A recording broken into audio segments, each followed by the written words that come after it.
What if I told you there was a way to make your e-learning more engaging, but spend less time doing it? I'm Carl G. Richter, and in this video, I'm going to show you how bringing in a conversational tone, and I'm calling this recipe for e-learning blends, a interview an expert. So let me show you a little bit about how I see a lot of people making e-learning tutorials, and then I'll go ahead and show you a different way of approaching it. And it's not going to work for everybody, so I'll look at the strengths and weaknesses of it as well. So maybe you're like me and you work on projects where we have a little table here and we write out every screen and we write the narration, we do the on-screen text, and the bulk of our approval process happens with our subject matter experts going through and approving these storyboards. That's one way to do it. You end up having a narrator come in and read these, and what ends up happening? They sound really like robotic or dry or bland. Even if they have like a wonderful radio voice, it still doesn't feel like a conversation. It feels like a speech. So maybe you do something similar but easier, that you just have a script that you go through and read and you spread it out. Maybe you do something like I do in Storyline. This was a project. I kind of had an aha moment during this project, where I went through and I had this great screen recording. You'll see I've got a ton of different slides in here. And for each of them, I went through and I wrote down here in the notes what I was going to say on each slide. And I'd go through and I'd record them each one at a time. So we'd go through here and we'd talk about, again, this is feeling very scripted, because it is. And in some cases, that's right. But you don't need to make this your default or your only way of doing projects. So instead of going through and reading one sentence at a time, one sentence per slide, I switched tools and I got out of Storyline and I got into Camtasia. And I simply pretended that I had somebody here next to me and I was doing a little demo and I was just showing them what to do. This was a workday training project. So I was showing them what to do and I gave it to my subject matter experts. Now I spent an hour making this little video, whereas with the Storyline approach, I'd spent easily 10 times that, from scripting it, recording it, syncing it, doing it all. And you know what they liked better? They liked the casual, informal one, where I'm going through and I'm just kind of explaining, and you see the mouse moving around and you see all of these different things. That was a real aha moment for me. And it kind of brings me to what I'm going to show you today, which is this interview and expert style. Instead of writing your script ahead of time, instead of like pre-formatting everything and getting every word approved and then reading it and finding graphics to match with it, what we did is we went through and I got real familiar with the content. I worked with the subject matter expert.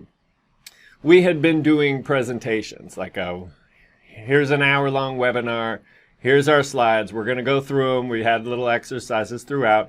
And what we wanted to do, instead of doing a synchronous webinar, we wanted to shift it to on-demand videos. So instead of it being, okay, here's 5 minutes of me talking about this, and then 5 minutes of talking about that, and then 5 minutes of doing that, I ended up taking the role of a host. So I introduced this expert, and then we worked together to come up with a list of questions beforehand, and the expert talked as though they were being interviewed, like in a podcast. I'm a big fan of podcasts. Every night when I'm doing the dishes, I put my little earbuds in, and I look at my dishes, and I listen to, a lot of times it's NBA podcasts, sometimes it's e-learning podcasts, and there's something different about a conversation between two people. It doesn't feel rehearsed. It doesn't feel dull. It doesn't feel overly scripted. It can be really hard to listen to some of these where it doesn't feel like any kind of an organic discussion. So I'm going to show you some of the tools that I use for that. I did it for a project recently, and we used Zencastr. Zencastr is a nice tool. Maybe you have Zoom and you could do the same approach through Zoom. Zencastr does have a little bit nicer quality for your audio, so it's going to sound a little bit nicer than your Zoom recording. Of course, you could do this in person as well, but really the approach that I'm looking for is a way to make this take less time. So we simply went through, we came up with all the questions for the different topics, and I'm throwing softballs here. I'm just throwing out a question. Hey, what is it that housing counselors need to do for people who have bad credit? things like that. And then they would just kind of talk about that. We would go off script a tiny little bit if we needed to, if I needed to ask clarification or make sure that I understood what something meant. But instead of being a narrator and a scripter, I encourage you to think of yourself as an interviewer. And you have the role of bringing the content out of this person and making this live and organic kind of conversation. So what we did is we went through and we recorded it. You can go in Zencastr and you can download the MP3. I'm going to go ahead and show you how to go ahead and create. Zencastr is a pretty cool tool that I hadn't used before, but you can make an episode. You can pick audio and video. You can do audio and you just write it in here. Should say interview the expert, but then you end up with this link that you can send out to anybody that's on your team. This is something that you can do with interviewing one expert. You can interview 5 experts. Probably wouldn't want to do 15 experts, but there is sort of a sweet spot to different questions that you put out for people. This is a way for you to tap into the smarts of your subject matter experts without spending all the time on approving those storyboards and going through and reading and putting all this work into a project that ultimately ends up feeling a lot of times kind of stale. So what we did then is we took these MP3s and we kind of worked backwards. Then I would go ahead and put together, I work in Camtasia a lot, so I brought in the Camtasia and I built slides and I built graphics to go along with the conversation that we were supporting. So you can do it as just talking heads on screen. We ended up just having our cameras on for just a second to do introductions. My SME was camera shy. I'm obviously not. But then we just had graphics up there. And as we're listening to the conversation, it has a distinctly different feel. So if you're looking for a way to just get more done in less time, if you're looking for a way to make things engaging, if you're looking for a way for sort of a modern feel, this is something that could easily be sent out as a podcast or as an e-learning that's trackable and scoreable. So some of the strengths of this, one thing that I didn't realize going in, but having done it for the first time, it was really nice if they didn't like the way they were answering the question. Unlike in a webinar, you can say, hey, just can I start over? Will you just ask me that question again?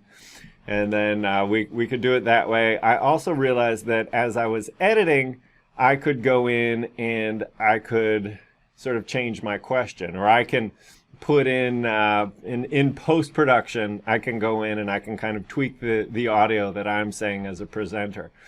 So it really is nice that we have the information from our SMEs. The weakness, of course, is the tone. If you need a formal tone, if this is something that's going to be reviewed by the legal team and they're going to get out their highlighters and review every single word of script, then this isn't a good fit. You need to go with the pre-approved and the reading it afterward. But for those where this is a good fit, I would say that the only weakness is that your presenters do need to feel confident and comfortable with you, that they would feel comfortable engaging you in a conversation and explaining it to you.